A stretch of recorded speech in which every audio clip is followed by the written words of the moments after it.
Hello, I would like to introduce something that I'm quite excited about. This is the microPhaser effects cartridge for the Befaco FX Boy, which I believe is launching today as this video's gone live. So this is a hot swappable multi-effects platform in a module that gives a couple of parameters in, wet dry mix, there's a built-in 4-band EQ. My cartridge is what I've called a microPhaser, which is phaser effects. We can hear that's affecting the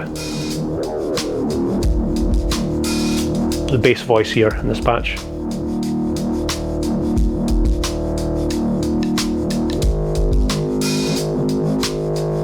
Bring up some other voices here. Cool. So this is a really cool project to be a part of. So the FX Boy ships with a collection of 7 cartridges, I believe. I think I've got all but one of them in my own personal collection now. So Befaco were nice enough to send me a collection of cartridges. So we've got Tesseract, Making Sound Machines, Befaco's own one, XR done a multi-effects. So I think I'm missing the flanger cartridge from this. But yeah, they're hot swappable multi-effects for this really quirky and cool module. Yeah, I think if I'd known about this project sooner, I would definitely have been in on it from an earlier stage, but only learned of it this year at Superbooth 2023, as the Instruō tent was just across the ways from where Befaco's booth was, so got a chance to catch up with them and learned of this this mad module. There we go. Yeah, I'm doing this video, which I'm going to do a little bit of a deep dive on what my cartridge, what the microPhaser is and does. So a bit of the under the hood of the circuitry, how it can be configured. I also documented the whole process of designing the cartridge itself. So I've kept that on the back burner. So for this video, the second half of this video is going to go into that sort of behind the scenes part. So don't know if that's of any interest at all, but I had a lot of fun doing it. So hopefully it gives a bit of insight into the process of designing one of these cartridges, because I believe the whole module itself is actually open source, so it's available for people to develop their own cartridge models on, which is a really cool idea. I think there's already a few ideas batting about the Instruō workshop, so there'll potentially be some other future Instruō cartridges down the line. But yeah, I'm just going to patch with this for a bit and make some music that I can then use as a background for the behind the scenes section of this video. But hope you enjoy. Cheers.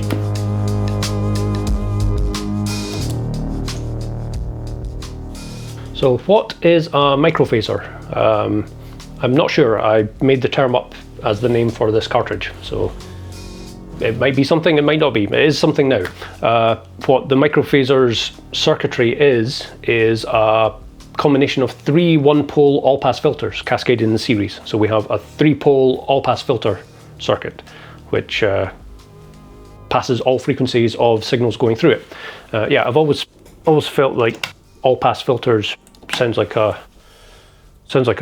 joke. It's like it's like the joke you see of blank panels that get released on April Fool's Day, where it's a no-pass filter, which is just a blank panel with a dummy jack because it passes no frequencies. But all-pass filters are a real thing, and they pass all frequencies, but with a phase offset. So as signals get B position, A position. Let's go A position. Yeah, so as an all-pass filter processes a signal, it's going to be shifting the phase of the frequency range following what's called a Bode plot. So there's a range that there's a phase shift that applies across the frequency range, but it doesn't attenuate or amplify. It doesn't affect the amplitude of the frequencies, theoretically. Whether that's true or not is dependent upon how clean the circuit is. But in this case, there's a few things that we're kind of working with as a sort of feature set. So what I patched up here, I've got a sine wave from the CSL, going through, using a carn just to give me attenuation so that I can get the unity gain matching. The green signal is my raw sine wave, so that's the original source, and then that's coming out, going through the carn, attenuated through the FX Boy. I've got it fully dry, so we're just passing that signal directly through, bypassing the cartridge, and then through the yellow channel, so we can see the result of the all-pass filtered sine wave. So a sine wave, that's just a single harmonic, so it's a pure tone, no overtones. I'm going to go between the dry to wet, and we'll see we're getting a bit of a blip in amplitude here. So it's landing as a sine wave, but at a phase offset. So if I change my fundamental frequency, we'll see we're getting a bit of movement in amplitude. That's just an artifact that's part of the bigger context of analog circuitry. But more importantly, we're seeing a phase shift that's counter to the fundamental frequency that we have. So the scope's clocked from the original sine wave, and we're seeing this deviation in frequency in the yellow trace. Sonically, we don't care. It's just a single harmonic, so our ear just hears a sine wave at a frequency. To hear phase cancellations, there needs to be something for it to cancel against. So that's fundamentally where phaser effects come from. So sounds like a modulated sine wave. If I go fully dry, sounds the exact same. Where things get interesting is if I start to shift the phase of this throughput signal. So X is controlling the cutoff frequency when we're in the A position. I've got Y all the way down. So X is defining my cutoff frequency of the all-pass filter, and that is shifting the phase of the sine wave. But the thing to bear in mind, if I say I set it to being 180 degrees out of phase. Now if I go to the middle, I'm getting a mix between my green signal and the output, which is raw is just that yellow signal, so it means that we're attenuating the outcome. If I change the phase, we're going to get peaks and troughs, because this is that sine wave shifting in phase and cancelling out or amplifying with the fundamental. So the thing that's interesting though, if I set this to being out of phase, if I set that quieter sort of cancelled out point, if I change the fundamental of my carrier, of the green sine wave, we see we're getting these compression, not compressions, rarefactions, we're getting these amplitude spikes. And that's because I've got my cutoff frequency fixed. I'm leaving X static, and I'm changing the frequency of the carrier. And this is why phasers sound cool, is if we're doing this over a sine wave, we just get that as amplitude pulsing. But if this is a more complex audio source, like a Sawtooth wave, which has got a lot more harmonics, then this is going to be happening across the frequency range with more overtones that we're able to hear at once. So before I do that, I'm going to keep with the sine wave. I'm going to set it to wet and just show how things can be quite interesting with all-pass filters in as simple a context as this. If I change to the B position, the B mode, X becomes rate of modulation and Y becomes depth of modulation. So Y is essentially like a VCA over this triangle wave, which is controlled in rate from X. So much the same as the oct. So here,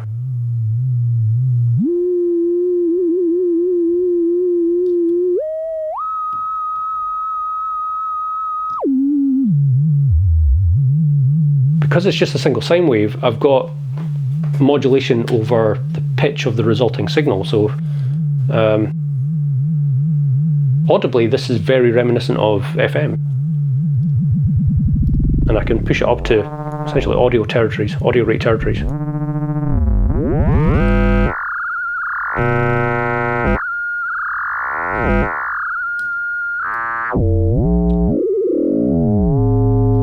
Just pretty interesting on its own. And thinking about this being just a sine wave signal, I could get the same result if I go fully dry and just bring up depth of modulation of modulator into carrier.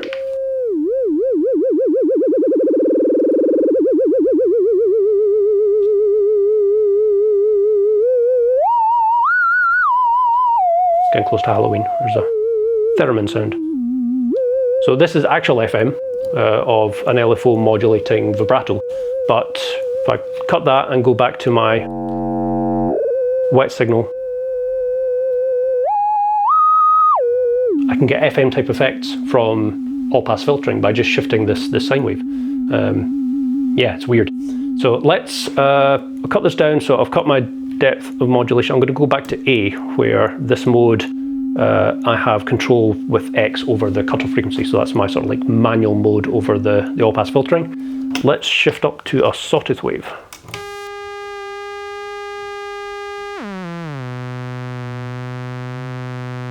So what's going to be quite prominent is this does not look like a Sawtooth wave.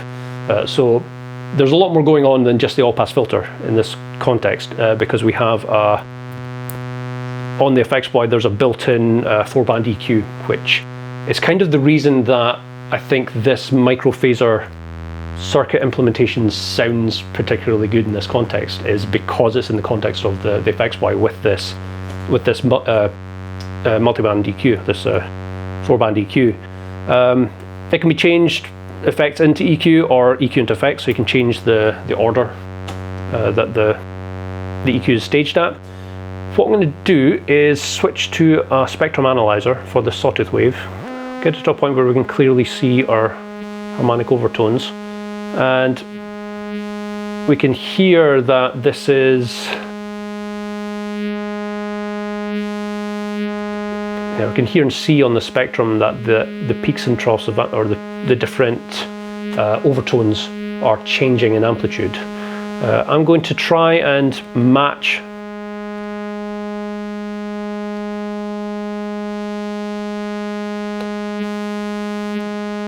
the pattern from the Sawtooth wave as best I can. Probably won't be able to get it perfect, but I'll get it pretty close sonically to sounding like a Sawtooth wave. It's a raw Sawtooth wave.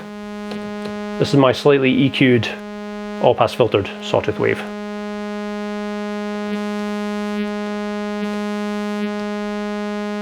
It's pretty close. That'll do. Okay, so now I'm going to just gradually shift my all-pass filter's cutoff frequency.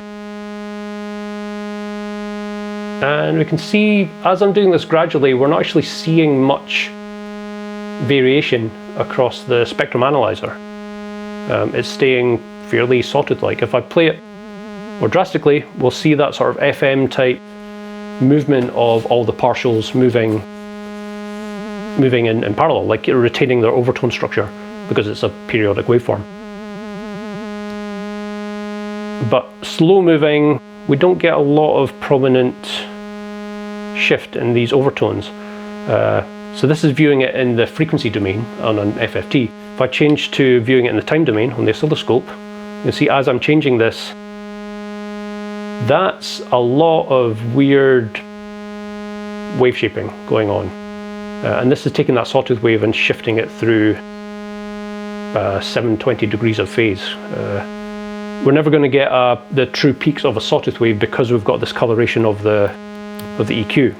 But that's fine. Later on in this video I'll have a section that I'm showing a prototype and we get that perfect inversion of the Sawtooth wave. But sonically this is much nicer. So adding in a bit of modulation, if I go to my B mode, bring up depth and rate,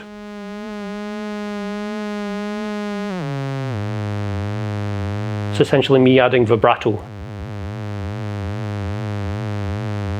to the Sawtooth wave. Okay, so far I think that's kind of showing the nuts and bolts and starting to make sense. When this becomes a phaser is when we combine the wet and dry signals together. So if I set this to 50-50 wet and dry, now as I'm shifting the phase of my signal through the all-pass filter, we're getting a shift of the phase of the various overtones as it sweeps through the harmonic overtone series. And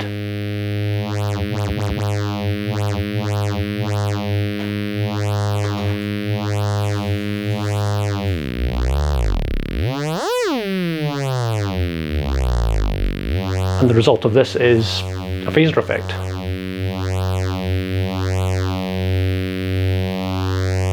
So if I go between wet signal only, if it's a slow modulation, we're getting this visible movement in the time domain, which we don't necessarily hear because it's not affecting the amplitude of the harmonic content.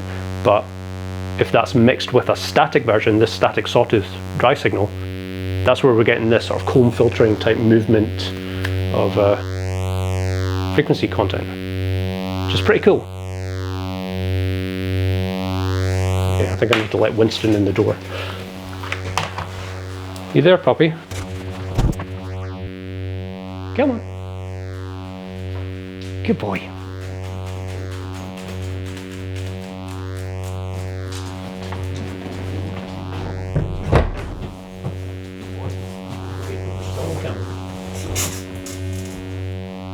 So this is what makes a phaser effect, is this cancellation of a phase modulated version of a signal mixed in with the unphased version of the signal. Where this gets cool is this can be any signal at all. So in terms of using it as a vibrato effect, I could do this over something that is not just a raw waveform in synthesis context. Let's pull in a sample. I've got this looper set up with a couple of voices. So here's a sort of like gospel type chord progression. So set it completely dry. This is the Fender Rhodes sound coming through. If I go fully wet,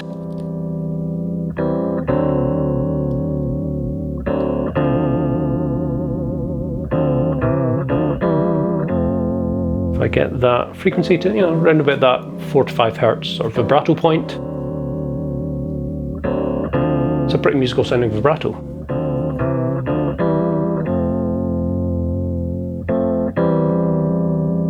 If I slow it down a bit, it's maybe just more of that sort of like tape type warble.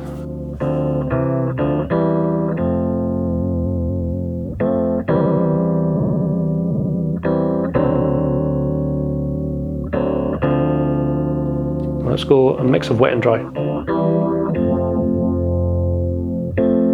This is where I'm going to a higher depth of modulation, bringing up the VC over the LFO, and go to a slower rate, so we're just getting that slow sort of phasing movement over the tone.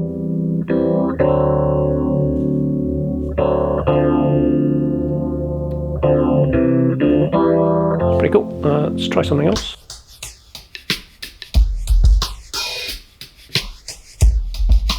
So this is drum loop, fully dry, go fully wet, then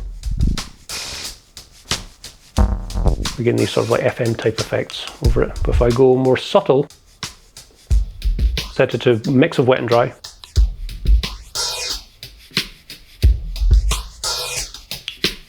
then we're getting that sort of comb filtering type phasing effect. Yeah, so that's what the microPhaser cartridge does. I guess one last detail to cover is if I go back to my A position, where my cutoff frequency is manual, this is where I've got complete discrete control over the phase modulation, where I could bring in a modulation from an oct, patch that to my X CV, bring up the depth, slow it down if I want.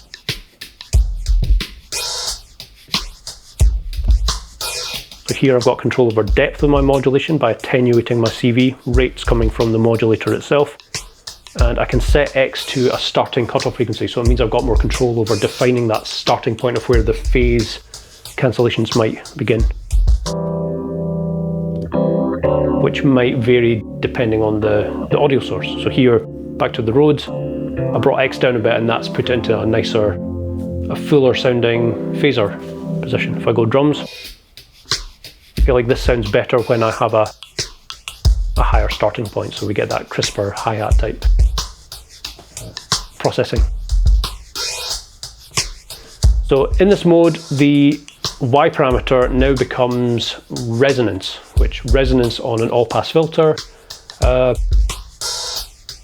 does it, it does the same thing as a resonant filter does. It accentuates the frequency peak around the center frequency.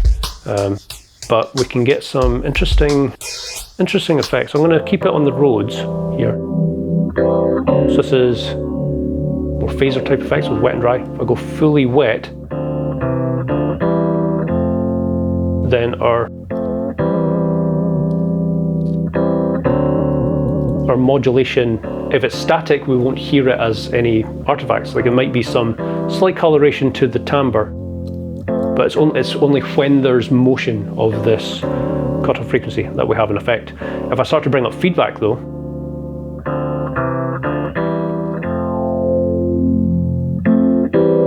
we get more prominence of that sort of more typical like bandpass filtered type resonant peak.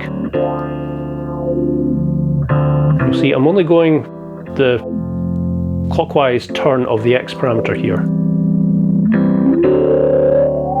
And that's a quirk of this design. So in the resonance path, so resonance is just feedback, that's just the output of the filter patched back into the input. I put in a sort of soft clipping diode saturation circuit in there. So the same circuitry that I've got in the Carn as a limiter stage. So it's Zener diode based, so basically it'll stay clean within a certain amplitude range, and then it will like really start to aggressively saturate. Played with the values a good bit to get an interesting sweet spot here. So what happens if I go further down?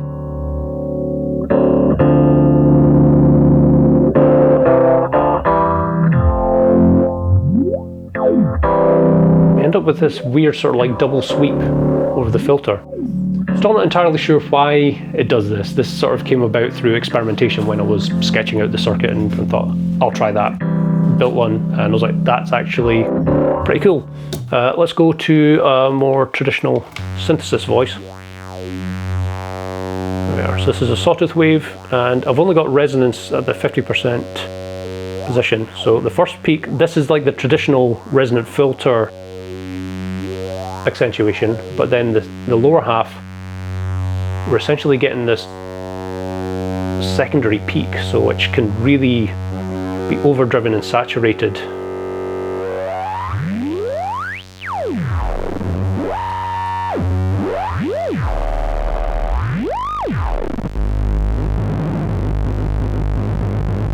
So you land in these unstable self-oscillation points because of the distortion in the feedback path. It's pretty mad. You can even just like pull the input signal completely and get these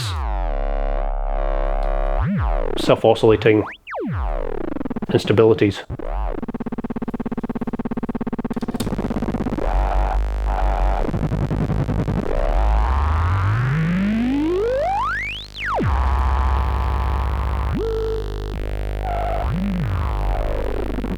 So if I now let's add some CV to this, I'm going to go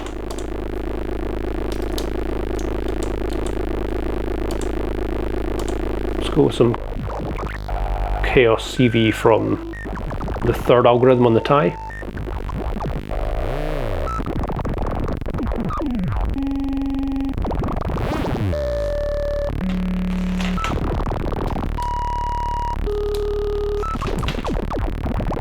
So quantize the other sample and hold.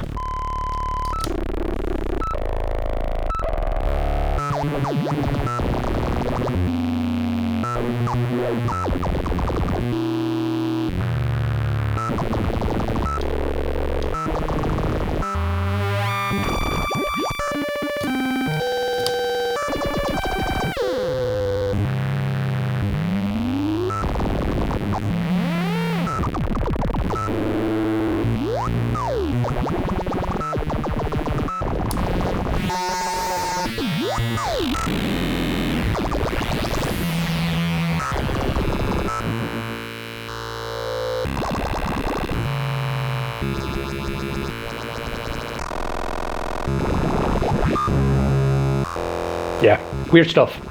So there, that's the microPhaser. I'm going to patch a bit more of this and make something actually a bit musical. That's not just weird glitches. And yeah, this video will just lead into a sort of more vloggy style, like behind the scenes of me making the microPhaser following Superbooth this year, when I learned that the FX Boy was a thing. I was like, I want in on that, I want to make a cartridge. So hope you enjoy. Thanks for watching.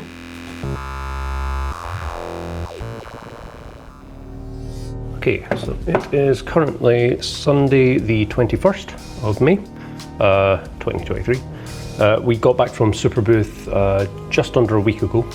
Really good event this year. Really good fun. One standout, got a good chance to hang out with the Befaco guys. So they announced this, among other things, this year. So this is the FX Boy, which uses Game Boy cartridges as the form factor for interchangeable analog or digital circuitry for effects. So yeah, I am going to try and speedrun this and design an Instruō card for this, with the plan of getting it in time for launch, so that it will launch with the full package. So I've had a few days to just sort of mull over ideas in terms of what circuitry I could use. There's a module I've been working on, which is going to be coming out at some point later on this year. But there's an element of that which I think would suit this quite nicely. So circuit wise, it's going to be a sort of combination of a few things I've been working on already. So the schematic should be fairly quick for me to put together. And then I've already got the form factor, the template for the PCB themselves. So yeah, I'll set this camera to time lapse and try and capture this in a oneer and see how that goes. So wish me luck.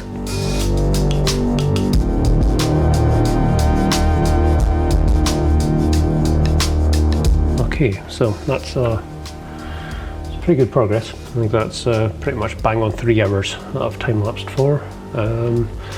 Schematic is done, I think. I've gone through and simulated a lot of the amplitude scaling and inversions and whatnot. A few things I've added in. I've ended up adding in a soft clipping limiter stage in the feedback path, which can be bypassed. I had 2 op-amp channels left, so I thought I might as well use them. That's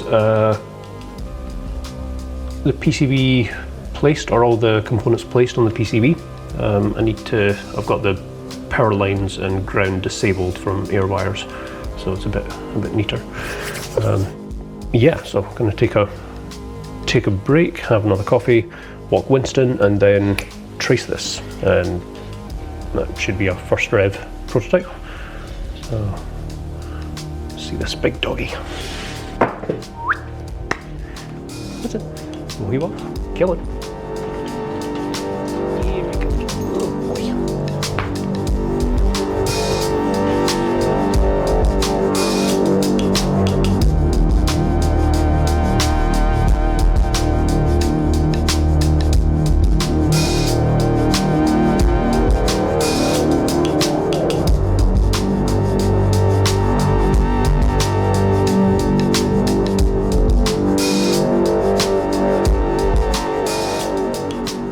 Okay, there we go. I think that's the layout done. So that's 5 o'clock now. So that's a good solid 5 hours or so on this. Yeah, I'll sleep on it, give it some brain space, and then come back and check through my logic through the schematic, look for any errors on a DRC, and then render Gerbers, and hopefully get this in about a week to build a first prototype. Yeah, fingers crossed. So this is the tail end of building the second cartridge, which is fully tested, but I broke it because I put the LEDs too far in the top corner. So every time I put the enclosure on and off, it breaks the LEDs off, which is not great. So I'll put those back on quickly and then give it a final test. Okay, so this is the second build. First one's pretty much sorted.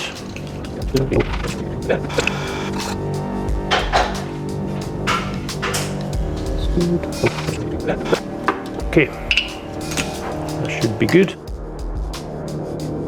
Yeah, this one's a little bit fluxy. Yeah, quite a number of circuit bends on it to get the thing to work. So I had to switch over to the 10 volt reference, add another op amp, which I could use the last TL072 channel that's on the module. Yeah, all right for not too bad for a first revision. Okay, here we go. It's phasering. So this is in the B mode currently versus A mode. So the B mode is what I originally intended to be the A mode, but I got the switch positions the wrong way around, but I think I prefer this. So this is what is now the primary mode. I lost the EQ unfortunately on this prototype, so I've had to bypass it. Jumping on from the back, and I've recreated wet dry mix using channel 4 of a Carn. So the downside being the EQ that's on board adds quite a lot of phase distortion, which I think makes the phaser fundamentally sound better.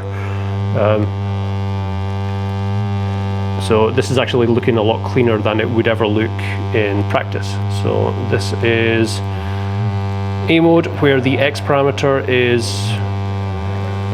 center frequency, cutoff frequency, center frequency of the all-pass filter, which is an 18 dB per octave 3-pole.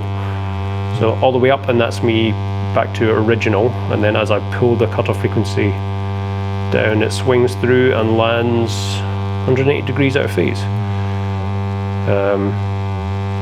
So this is kind of the fundamental premise. If I go over to B on the module, then set 50-50 of wet dry mix, then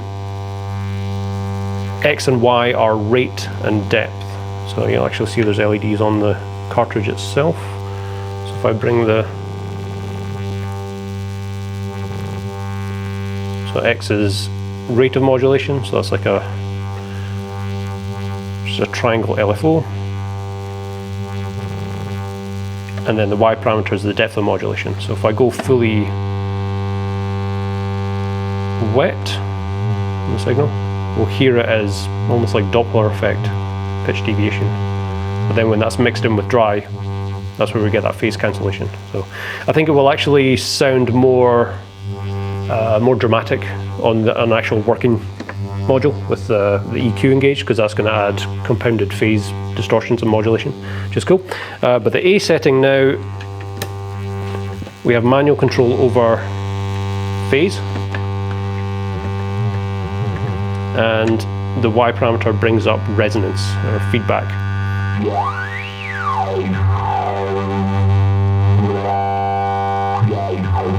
But not just any resonance. So in the resonance path or feedback path, there is a soft clipping limiter or distortion circuit. So you get this double swing. So if I stabilize a bit more, so this is going from X parameter all the way down. You see a resonant peak. This is kind of like a secondary resonance peak. We're into the primary resonance peak, which then folds in on itself. So over the range, you've kind of got this double filter sweep thing, which is kind of wild. And the whole thing will actually self-oscillate and do these crazy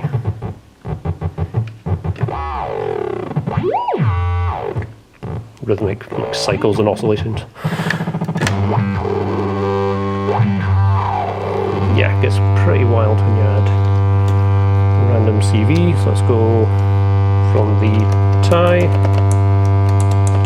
give it the chaos algorithm, patch that to X, bring up modulation depth.